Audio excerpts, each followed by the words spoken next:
కోట్లాది మంది భక్తుల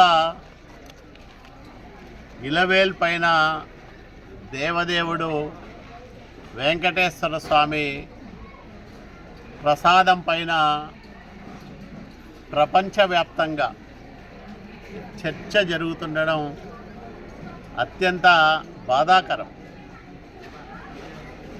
జగన్మోహన్ రెడ్డి 5 ఏళ్ల పరిపాలనలో సహజ వనరులను యథేచ్ఛగా దోచుకోవడంతో పాటు మద్యం అమ్మకాల్లో విపరీతమైన అక్రమాలకు పాల్పడి కోట్లాది రూపాయలను కొల్లగొట్టాడు.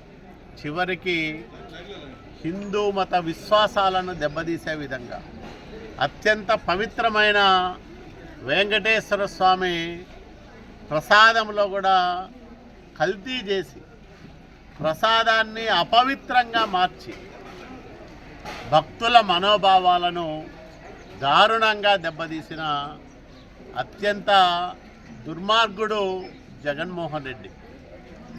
జగన్మోహన్ రెడ్డి అండతో వాళ్ళ బాబాయ్ వైవి సుబ్బారెడ్డి కానీ, తర్వాత వచ్చిన చైర్మన్ కరుణాకర్ రెడ్డి కానీ 5 ఏళ్ళు ఒక దళారీలాగా వ్యవహరించిన ధర్మారెడ్డి కానీ, వీళ్ళందరూ తిరుమల దేవదేవుడి ప్రసాదాన్ని అపవిత్రం చేయడంలో కీలక పాత్రధారులు. వీళ్ళే అసలైన దోషులు. దీనిపై ఉన్నత స్థాయి విచారణకు ప్రత్యేక దర్యాప్తు బృందాన్ని గౌరవ ముఖ్యమంత్రి నారా చంద్రబాబు నాయుడు గారు ఏర్పాటు చేయడాన్ని మనస్ఫూర్తిగా స్వాగతిస్తూ ఉన్నాం. ఈ దర్యాప్తు బృందం లోతుల్లోకి వెళ్ళి ఆ దేవదేవుడి ప్రసాద అపవిత్రతకు కారకులైన వారిని కఠినంగా దండించే విధంగా దర్యాప్తు చేయాలని నేను కోరుతా ఉన్నా. ఇంతమంది భక్తుల మనోభావాలను దెబ్బతీసిన జగన్మోహన్ రెడ్డి, అతని